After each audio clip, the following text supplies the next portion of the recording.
Hello friends, welcome to our channel learn to earn. ये दूसरी video मैं बना रहा हूँ जो एनसीईआरटी बुक्स की समरी के कंटिन्यूशन में। तो देखते हैं, ये दूसरा अध्याय है आज, आखेट खाद्य संग्रह से भोजन उत्पादन तक। तो मतलब क्या हुआ, जो हंटर्स गैदरर्स से वो फार्मर्स कैसे बने, भोजन उत्पादन कैसे करने लगे, प्रोड्यूसर कैसे बने, उसकी कहानी आपको इस अध्याय में मिलेगी। एनसीईआरटी ने इसमें भी एक बहुत ही अच्छा उदाहरण लेकर के पाठ की शुरुआत की है। इसमें बताया गया है कि तुषार एक रेल यात्रा कर रहा है। तुषार एक लड़का जो जिसकी फोटो भी यहाँ पर दी गई है, वो अपने एक रिश्तेदार की शादी में दिल्ली से चेन्नई जा रहा है। रास्ते में उसे खिड़की वाली सीट मिल गई ट्रेन में, तो वो बाहर का नज़ारा देखने लगा। और इसमें बताया गया कि वो देखते देखते फिर सोचने लगा कि फिर उसके चाचा ने उसके कंधे पर हाथ रखा और कहा कि ये ट्रेन जो है वो सिर्फ 150 साल पहले आई है और बस तो उसके कुछ दशक के बाद आई है। तो वो सोचने लगा कि उससे पहले लोग यात्रा कैसे करते थे। तो ये बहुत ही अच्छा एग्जाम्पल लेकर के एनसीईआरटी ने इस पूरे पाठ में ये बताने की कोशिश की है कि हम कैसे कैसे शुरुआत से लेकर के आज के मानों में बदले। तो आइए शुरू करते हैं। ये इसमें फर्स्ट हेडिंग जो है इसकी, आरंभिक मानव आखिर वे इधर उधर क्यों घूमते थे। तो सबसे पहले जो आदमी थे वो इधर उधर क्यों जाते थे। तो जैसा कि फर्स्ट चैप्टर में भी बताया गया है कि वो लोग कमाने खाने के लिए जाते थे, किसी को घूमना टहलना पसंद था इसलिए जाते थे, नई नई जगह की खोज करने के लिए जाते थे। तो इसी तरीके से इसमें भी यही बताया गया है कि हम उन लोगों के बारे में जानते हैं जो इस उपमहाद्वीप में, उपमहाद्वीप ये भारत, श्रीलंका, भूटान, नेपाल, ये सब लेकर के उपमहाद्वीप कहलाता है। ये मैंने बताया था आपको कि उपमहाद्वीप इसको क्यों कहा जाता है। तो इसमें 20 लाख साल पहले रहा करते थे जो लोग, उनके बारे में हम लोग पढ़ रहे हैं आज हम उन्हें आखेटक, हंटर्स, खाद्य संग्राहक यानी कि स्किल्ड गैदरर्स बोलते हैं, कुशल संग्राहक जिसे बोलते हैं। खाद्य संग्रह करते थे ये लोग, खाना जमा करते थे के नाम से जानते हैं। भोजन का इंतजाम करने के आधार पर उन्हें इस नाम से पुकारा गया। तो ये लोग आमतौर पर खाने के लिए क्या करते थे, जंगली जानवरों का शिकार करते थे, इसलिए हंटर्स कहलाए, आखेटक कहलाए। और मछलियाँ, चिड़ियाँ पकड़ते थे, फल फूल, दाने, पौधे, पत्तियाँ इकट्ठा करते थे, इसलिए खाद्य संग्राहक कहलाए, गैदरर्स कहलाए। फिर आगे चल के बताती है एनसीईआरटी कि आखेटक खाद्य संग्राहक समुदाय के लोग एक जगह से दूसरी जगह पर घूमते रहते थे।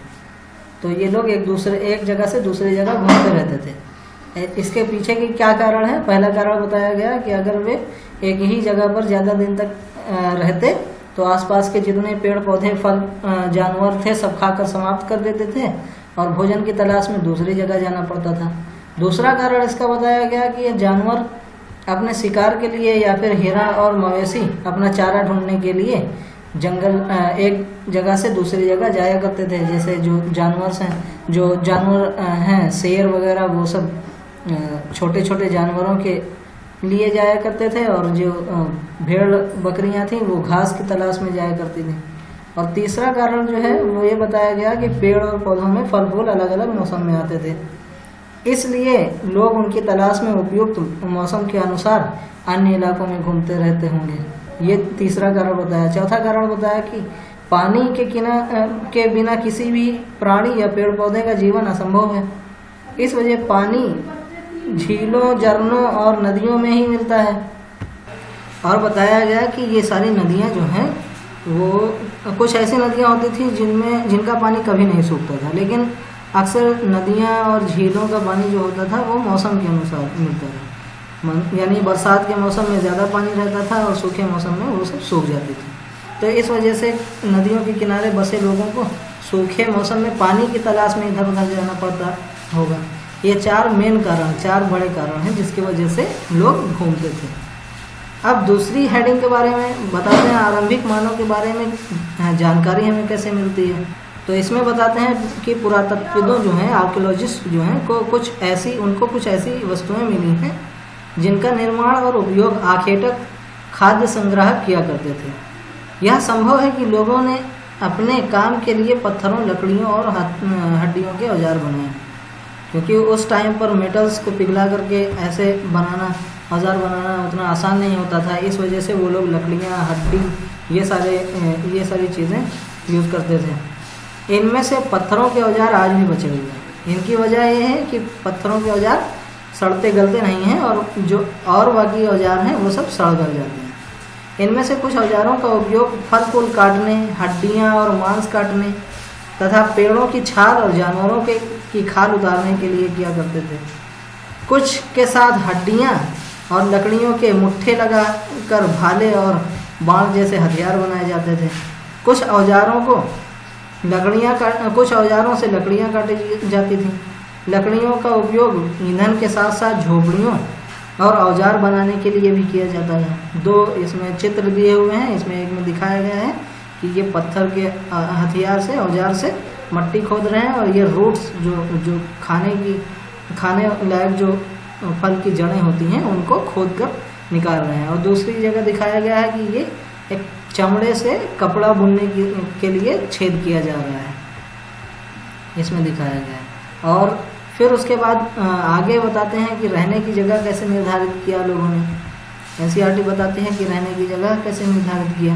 तो मानचित्र 2 को देखो बोल रहा है, 2 को देख लेते हैं एक बार। बुर्जहोम, मेहरगढ़, भीमबेटका, ये सारी साइट्स हैं, और इनका आगे आएगा कि कहाँ पर क्या मिला। जैसे इसमें एक बात बताई गई कि लाल त्रिकोण वाले स्थान वे पुरास्थल हैं जहाँ पर आखेटक खाद्य संग्राहकों के होने के प्रमाण मिले। इसके अलावा भी कई स्थानों पर आखेटक खाद्य संग्राहक रहा करते थे। आखेटक खाद्य संग्राहक पहले के लोगों को ही बोला जाता है, इसमें कंफ्यूजन की कोई ज़रूरत नहीं है। मतलब हंटर्स और स्किल गैदरर्स जो होते थे। तो मानचित्र में कुछ गिने चुने स्थान ही चिन्हित किए गए हैं। कई पुरास्थल नदियाँ और झीलों के किनारे पाए गए हैं। तो इसमें बताया गया है कि सारी जगहें नहीं हैं, कुछ जो मेन जगहें हैं उन्हीं के बारे में इसमें बताया गया है। तो मानचित्र 2 में क्या है, जो ये लाल वाले हैं ये पुरास्थल हैं, पुरापाषाणी स्थल, यानी पुरापाषाण काल के। जैसे इसमें भीमबेटका है, करमूल की गुफाएं हैं, हुमसी हैं, ये सारी चीज़ें। और फिर नवपाषाण काल में ये जो वायलेट कलर की हैं, ये बिल्कुल क्वालिटी चतुर्भुज आकार में बनी हुई। इसमें बताया गया है कि ये नवपाषाणी पुरास्थल है, और ये जो हरे कलर में दिख रहे हैं ये महापाषाणी पुरास्थल हैं, और ये जो थोड़ा हलवे के शेप में दिख रहा है ये आरंभिक गांव है, मतलब ये इनाम गांव। ये सारे जो बहुत पुराने से ज़माने से चले आ रहे हैं। और जो स्टार में दिया हुआ है ये आधुनिक नगर हैं, ये आज के नगर हैं, मतलब जो महानगर हैं, जैसे मुंबई हो गया, कलकत्ता हो गया, दिल्ली है। तो दिल्ली में तो नहीं दिया है इसमें, मतलब सारी चीज़ें नहीं दिया हुआ है, बस सिर्फ एक ऊपर की चीज़ें दी हुई हैं। तो आगे बताया गया है कि चूँकि पत्थरों के उपकरण बहुत महत्वपूर्ण थे, इसलिए लोग ऐसी जगह ढूंढते रहते थे जहाँ अच्छे पत्थर मिल सकें। अब पत्थर किस लिए अच्छे मिल सकें, क्योंकि उनको पत्थरों से ही औजार बनाना होता था। इसमें चित्रकला शैली का एक चित्र दिया हुआ है, काफ़ी अच्छी पेंटिंग दी हुई है। इसमें लिखा गया है जिन गुफाओं में लोग रहते थे उनमें से कुछ दीवारों पर चित्र मिले। इसमें कुछ सुंदर उदाहरण मध्य प्रदेश और दक्षिण प्रदेश की गुफाओं से मिले हैं। इसमें जंगली जानवरों की बड़ी कुशलता से सजीव चित्रण किया गया है। ये गुफा दी हुई है, चित्र बना हुआ है, काफ़ी अच्छे से इसकी फ़ोटो ली गई है। और ये सारी जो गुफाएं थी यहीं पर लोग रहते थे, और यहीं गुफाओं में ही चित्र मिले हुए हैं। पुरास्थल किसको बोलते हैं? पुरास्थल उस स्थान को कहते हैं जहाँ औजार, बर्तन, इमारतें जैसी वस्तुओं के अवशेष मिलते हैं। ऐसी वस्तुओं का निर्माण उन लोगों के ने अपने काम के लिए किया था और बाद में वे उन्हें वहीं छोड़ गए। ये ज़मीन के ऊपर, कभी समुद्र और नदी के तल में, और कभी ज़मीन के अंदर भी पाए जाते हैं। इन पुरास्थलों के बारे में आपको अगले अध्याय में बताया जाएगा। मतलब ये कह रहे हैं कि अगले अध्याय में इन पुरास्थल के बारे में बताएंगे। अब देखते हैं आग की खोज कैसे हुई। आग की खोज के पीछे की कहानी क्या है। मानचित्र 2 में करनूल गुफा ढूंढो। ये बोल रहा है मानचित्र 2 जो है इसमें करनूल गुफा, ये है करनूल गुफा। इस करनूल गुफा के बारे में क्या बोल रहा है, ये कह रहा है कि यहाँ राख के अवशेष मिले। इसका मतलब यह है कि आरंभिक लोग आग जलाना सीख गए थे। मतलब जब आग के अवशेष मिले हैं, जाहिर सी बात है आग जलाना सीख गए होंगे, तभी आग जलाया। आग का इस्तेमाल कई कार्यों के लिए किया गया होगा, जैसे प्रकाश के लिए, मांस भूनने के लिए, खतरनाक जानवरों को दूर भगाने के लिए किया जाता होगा। तो ये पूछ रही है एनसीईआरटी कि आज हम आग का उपयोग किस लिए करते हैं। तो आज के बारे में और पहले जो लोग इस्तेमाल करते थे उसमें क्या डिफरेंस आया, ये बताना है। नाम और तिथियाँ ये कैसे पढ़ें। जिस काल के बारे में पढ़ रहे हैं पुरातत्वविदों ने उन्हें बड़े बड़े नाम रखे हैं, जिसे आरंभिक काल को वे पुरापाषाण काल कहते हैं। यह दो शब्दों पुरा यानी प्राचीन और पाषाण यानी पत्थर से बना हुआ है। यह नाम पुरास्थलों से प्राप्त पत्थर के औजारों के महत्व को बताता है। पुरापाषाण काल 20 लाख साल पहले 12,000 साल पहले 20 लाख साल पहले से 12,000 साल पहले के दौरान माना जाता है। मतलब ये 20 लाख साल पहले से 12,000 साल पहले के बीच का जो डिफरेंस है उसको पुरापाषाण बोलते हैं, पुरापाषाण काल। अब इस काल को भी 3 भागों में विभाजित किया गया है। पहला आरंभिक, दूसरा मध्य एवं तीसरा जो है उत्तर पुरापाषाण काल। मानव इतिहास की लगभग 99% मतलब 99% जो कहानी है इसी काल के दौरान घटित हुई और सारा इतिहास हमें इन्हीं सालों के मध्य से मनुष्य के इतिहास के बारे में पता चल जा रहा है। अब क्या आगे बोल रहा है, जिस काल में हमें पर्यावरणीय बदलाव मिलते हैं उन्हें मेसोलिथ यानी मध्य पाषाण काल, मध्य पाषाण युग कहते हैं। इसका समय लगभग 12,000 साल पहले से लेकर 10,000 साल पहले, मतलब 2,000 साल का जो डिफरेंस है उसको बताया गया है। इस काल के पाषाण औजार आमतौर पर बहुत ही छोटे होते थे। इन्हें माइक्रोलिथ यानी लघु पाषाण कहा जाता था। लघु पाषाण इसलिए क्योंकि ये बहुत छोटे होते थे, माइक्रोलिथ। प्रायः इन औजारों में हड्डियां या लकड़ियों के मुट्ठे लगे होते थे, जैसे हंसिया आरी जैसे औजार मिलते हैं। साथ साथ पुरापाषाण युग वाले औजार भी इस दौरान बनाए जाते हैं। ये सारी कहानी बताता है कि अगले युग में शुरुआत लगभग 10 साल पहले से होती है अगले युग की। उसे नवपाषाण युग कहा जाता है। नवपाषाण का मतलब क्या होता होगा ये आगे बता रहे हैं। हमने कुछ स्थानों के नाम दिए हैं, अगले अध्याय में तुम्हें उसके अनेक नाम मिलेंगे। मतलब ये करनूल की गुफाएं जो थी, अब इनको क्या कहा जाने लगेगा अगले अध्याय में, इन सब के बारे में अलग अलग बताएंगे। जैसे ये सारी जगह जो हैं इनका नाम भी चेंज हो रहा है धीरे धीरे। तो आगे चलते हैं। आगे क्या बताते हैं कि बदलती जलवायु का इतिहास पर कैसे असर पड़ा, लोगों पर कैसे असर पड़ा। तो बदलती जलवायु के बारे में बताते हैं। लगभग 12,000 साल पहले दुनिया की जलवायु में बड़े बदलाव होने के कारण गर्मी होने लगी। इसके परिणाम स्वरूप कई क्षेत्रों में घास वाले मैदान बनने लगे। इससे हिरण, बारहसिंघा, भेड़, बकरी, गाय जैसे जानवर जो हैं उनकी संख्या बढ़ गई। वो घास खाकर जिंदा रह सकते थे, इसलिए उनकी संख्या बढ़ गई। जो लोग इन जानवरों का शिकार करते थे वे भी इनके पीछे पीछे आए और इनके खाने पीने की आदतों और प्रजनन के समय की जानकारी हासिल करने लगे। हो सकता है तब लोग इन जानवरों को पकड़कर अपनी ज़रूरत के अनुसार पालने की बात सोचने लगे होंगे। साथ ही इस काल में मछली का भोजन महत्वपूर्ण स्रोत बन गया। खेती और पशुपालन की शुरुआत कैसे हुई आगे बताते हैं। इसी दौरान उपमहाद्वीप में भिन्न भिन्न इलाकों में गेहूं, जौ, धान जैसे अनाज प्राकृतिक रूप से उगने लगे, अपने आप खुद ही उगने लगे। शायद महिलाओं, पुरुषों और बच्चों ने इन अनाजों को भोजन के लिए बटोरना शुरू कर दिया होगा। साथ ही वे यह भी सीखने लगे होंगे कि अनाज कहाँ उगते हैं और कब पककर तैयार होते हैं। ऐसा करते करते लोगों ने इन अनाजों को खुद पैदा करना सीख लिया होगा। इस प्रकार धीरे धीरे वे फार्मर्स बन गए, कृषक बन गए। इसी तरह लोगों ने अपने घरों के आसपास चारा रखकर जानवरों को आकर्षित कर लिया होगा, जिससे जानवर पालतू बन गए। सबसे पहले जिस जंगली जानवर को पालतू बनाया गया वह कुत्ते का जंगली पूर्वज था, मतलब जंगली कुत्तों का पूर्वज था। धीरे धीरे लोग भेड़, बकरी, गाय, सूअर जैसे जानवरों को अपने घर के नज़दीक आने को उत्साहित करने लगे।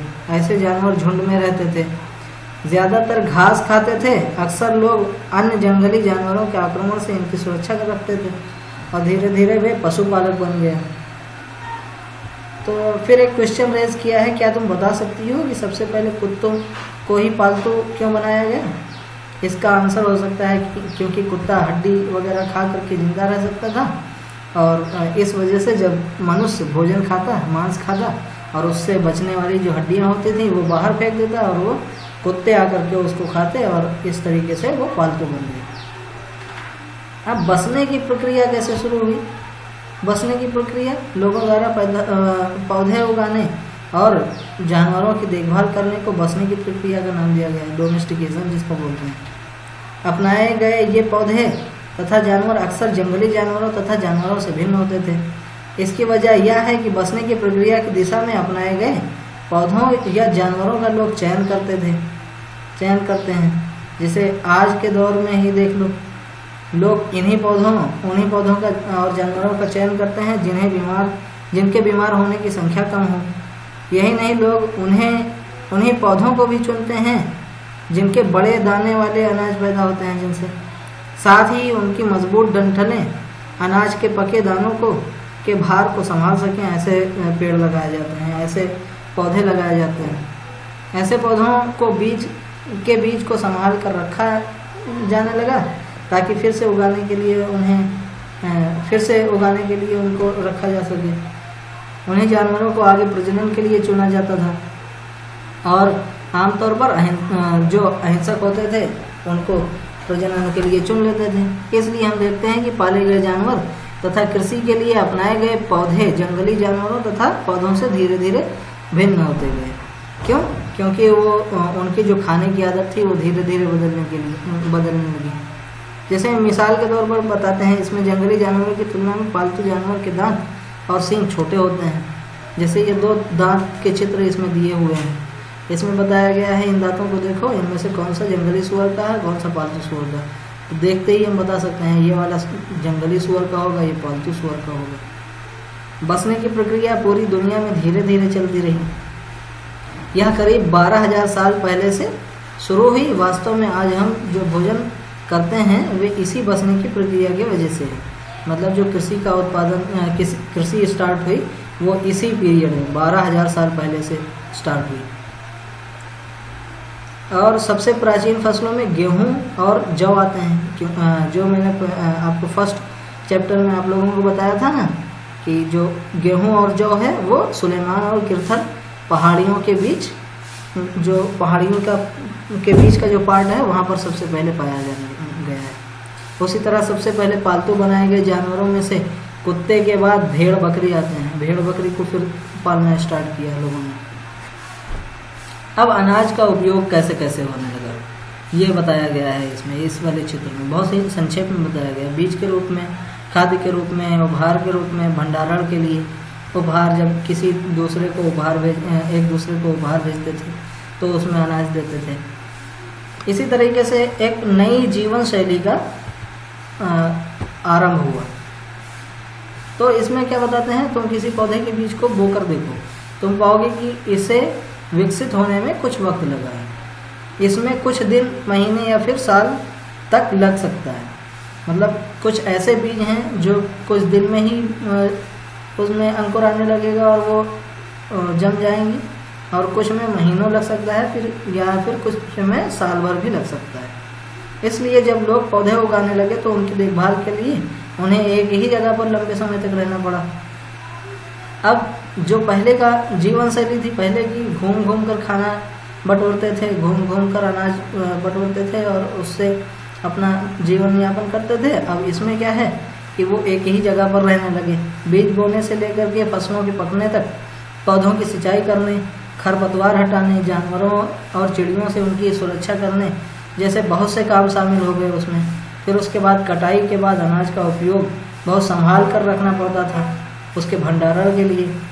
अनाज को भोजन और बीज दोनों ही रूप में बचा कर रखना आवश्यक था, इसलिए लोगों को इसके भंडारण की बात सोचनी पड़ी। बहुत से इलाकों में लोगों ने मिट्टी के बड़े बड़े बर्तन बनाए, टोकरियाँ बुनी या फिर ज़मीन में गड्ढा खोदा। तो फिर इसमें एक क्वेश्चन रेज किया है और काफ़ी अच्छा क्वेश्चन है। क्या तुम्हें लगता है कि शिकारी या भोजन संग्रह करने वाले बर्तन बनाते और उनका प्रयोग करते होंगे? अपने जवाब का कारण बताओ। अब क्या बताया गया है कि बर्तन बनाने का मेन कारण जो था, मेन रीज़न जो था वो खाद्य संग्रह था। क्या जो लोग शिकारी थे, भोजन संग्रह करते थे, वो लोग भी बर्तन बनाते होंगे? बिल्कुल बनाते होंगे, क्योंकि भोजन संग्रह उनको करना रहता होगा। अब यह हो सकता है नहीं भी बनाते हों, क्योंकि शिकारी थे तो ज़्यादातर एक दिन में ही जो मिलता उसको खा लेते, दूसरे दिन फिर अपने शिकार की तलाश में निकलते। अब फिर से एक हेडिंग है यहाँ पर, जानवर चलते फिरते खाद्य भंडारण। इसका मतलब क्या है? ये जो जानवर हम पालते थे वो लोग, ये चलते फिरते खाद्य भंडारण थे। मतलब इनकी सुरक्षा उतनी ज़्यादा नहीं करनी पड़ती थी जितनी और सारी अनाजों की करनी पड़ती थी। जैसे जानवर बच्चे देते थे जिससे इनकी संख्या बढ़ती है। अगर जानवरों की देखभाल की जाए तो इनकी संख्या तो बढ़ती ही है, साथ ही उनमें दूध भी प्राप्त हो सकता है। तो दूध पीते थे और दूध जो है वो भोजन का एक अच्छा स्रोत है, इस वजह से उसको पीते और जानवरों को पालते। यही नहीं, जानवरों में से हमें मांस भी मिलता है। मतलब वो लोग मांसाहारी थे और आज भी जैसे बहुत से लोग मांसाहारी हैं तो मांस भी मिलता है। दूसरे शब्दों में पशुपालन भोजन के कारण भंडारण का एक तरीका है। पशुपालन भोजन के भंडारण का एक तरीका है। इसमें बताया गया भोजन के अतिरिक्त जानवरों से और क्या क्या मिल सकता है, ये बताना है। छोटे बच्चों के लिए काफ़ी कठिन सवाल हो सकता है, लेकिन आप तो जानते ही हैं, जैसे भेड़ से हमें ऊन वगैरह मिलता है, और भी बहुत से जानवर हैं जिनसे हम अपने दैनिक जीवन की चीज़ों को बनाते हैं। आज जानवरों का उपयोग किस लिए होता है ये भी बताना है। तो आज ज़्यादातर जानवरों का उपयोग दूध के लिए होता है, मांस के लिए होता है आज भी। और जैसे भेड़ के मामले में उसको ऊन के लिए भी पालते हैं लोग। अब बोल रहा है आओ आरंभिक कृषकों और पशुपालकों के बारे में पता करें। अब बोल रहा है कि मानचित्र 2 पृष्ठ संख्या 13 देखो। क्या तुम्हें कई नीले वर्ग दिख रहे हैं? मतलब जो मैंने पहले दिखाया था नीले वर्ग, तो उनके बारे में क्या बता रहा है? इनमें से प्रत्येक बिंदु उस जगह को दर्शाता है जहां पुरातत्वविदों को शुरुआती कृषकों और पशुपालकों के होने के साक्ष्य मिले हैं। ये पूरे उपमहाद्वीप में पाए गए हैं। मतलब ये ऐसा नहीं है कि सिर्फ एक दो जगह पर पाए गए हैं, ये पूरे उपमहाद्वीप में हर जगह मिले हैं।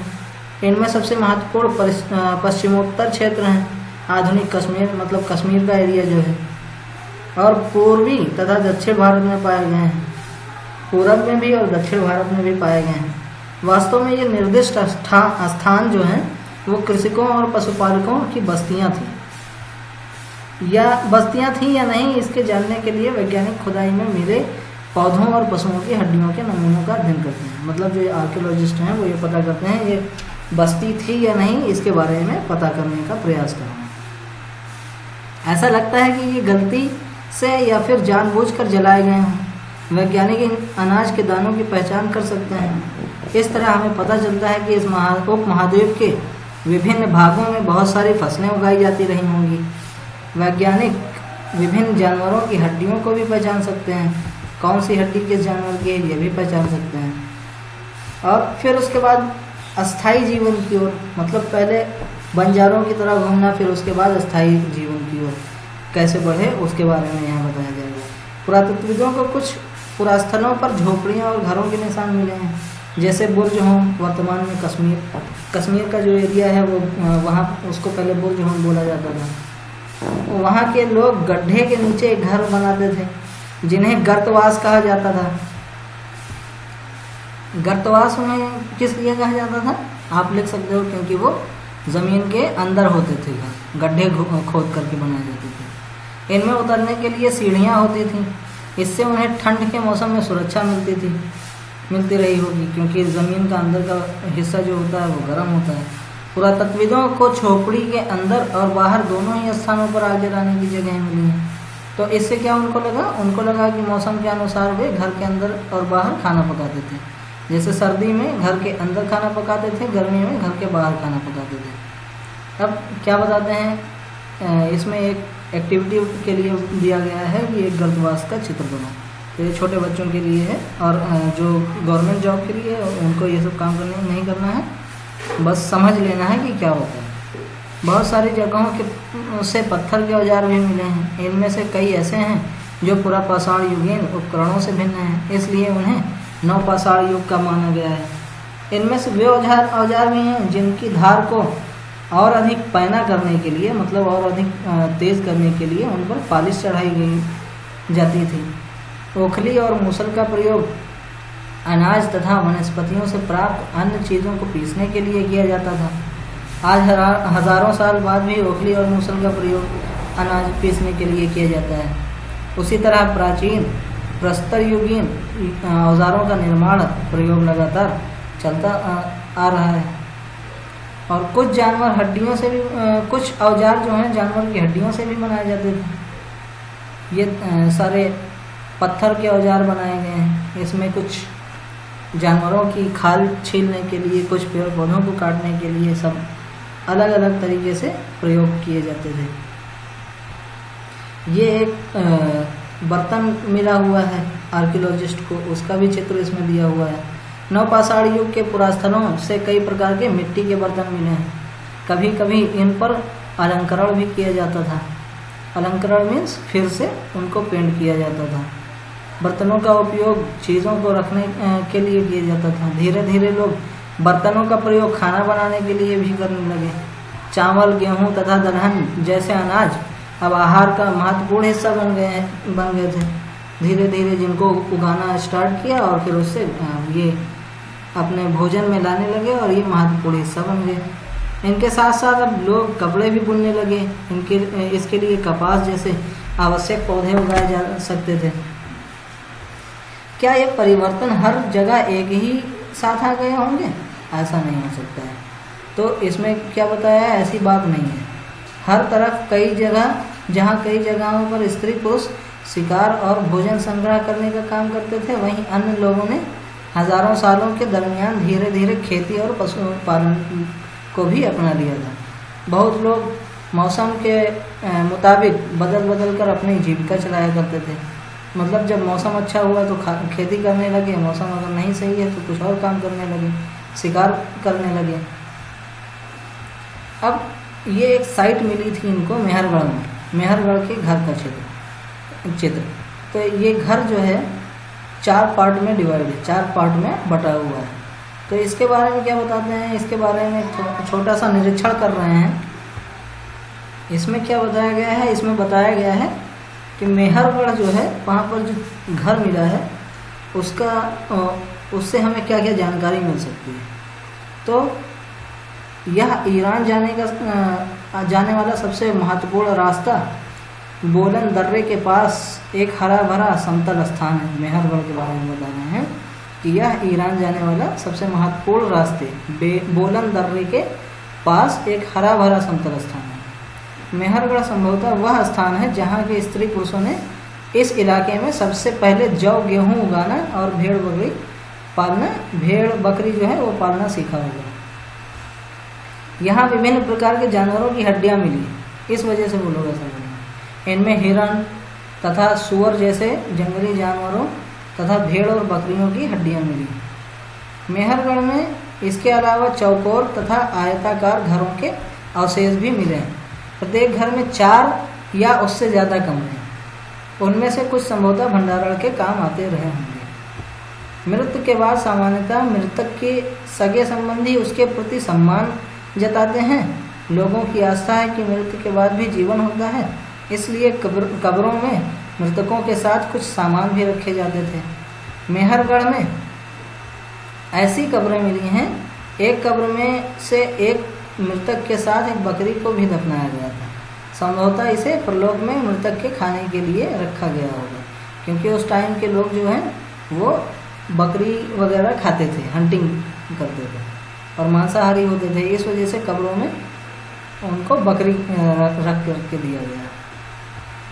ये वो कब्र का चित्र इसमें दिया गया है जिसमें ये सब बकरी के अवशेष हैं और ये किसी आदमी के या किसी महिला के अवशेष हैं।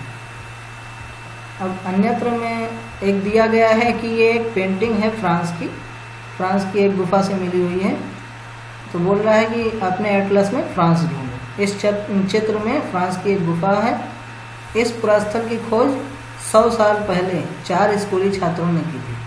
इस तरह के चित्र लगभग 20,000 साल पहले से लेकर के 10,000 साल पहले के बीच बनाए गए थे। मतलब अनुमान ये लगाया जा रहा है कि तब से 20,000 साल पहले से लेकर के 10,000 साल पहले के बीच में ही बनाए गए होंगे। इनमें कई जानवरों के चित्र हैं।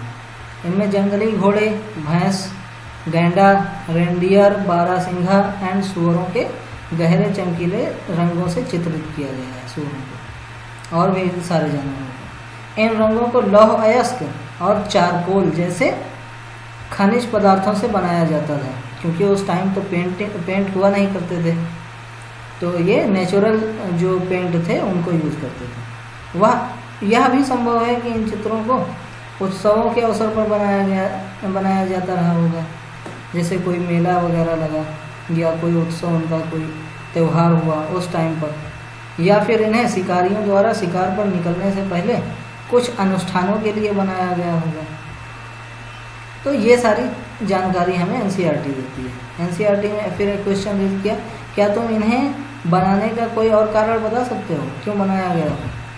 तो अपनी तरफ से अगर कोई कारण तुम्हें लगता है सोच विचार करके, तो वो भी आप लिख सकते हो। ये सारे क्वेश्चंस जो हैं ये काफ़ी अच्छे क्वेश्चंस हैं और इनसे बौद्धिक विकास अच्छे से होता है। एक नवपाषाणिक पुरस्थल, क्या बोल रहे हैं कि एटलस में तुर्की ढूंढी। नवपाषाण युग के सबसे प्रसिद्ध पुरास्थलों में एक चताल ह्यूग तुर्की में है। तुर्की यहाँ दूर दराज स्थानों से कई चीज़ें लाई जाती थीं और उनका प्रयोग किया जाता था, जैसे सीरिया से लाया गया चकमक पत्थर, लाल सागर की कौड़ियाँ और भूमध्य सागर की सीपियाँ। ध्यान रहे कि उस समय तक पहिए वाले वाहन का विकास नहीं हुआ था। लोग सामान खुद या जानवरों की पीठ पर लाया करते थे, लाद कर। अब इसमें एक क्वेश्चन बताया गया, बताओ कौड़ियों और सीपियों का उपयोग होता होगा, क्या उपयोग होता होगा? तो कौड़ियों का उपयोग जैसे हमने देखा अभी पुराने ज़माने में भी, हम लोगों से पहले जो दादा परदादा का ज़माना है उसमें भी कौड़ियों का उपयोग जो होता था वो एक करेंसी की तरह होता था, सामान खरीदने बेचने के लिए। तो ये था सेकेंड चैप्टर, दूसरा चैप्टर। तो इसके बाद थर्ड चैप्टर हम लोग कवर करेंगे। Thanks for watching and stay tuned with us. Please subscribe our channel Learn to Earn and press the bell icon to never miss update. Okay, thank you very much.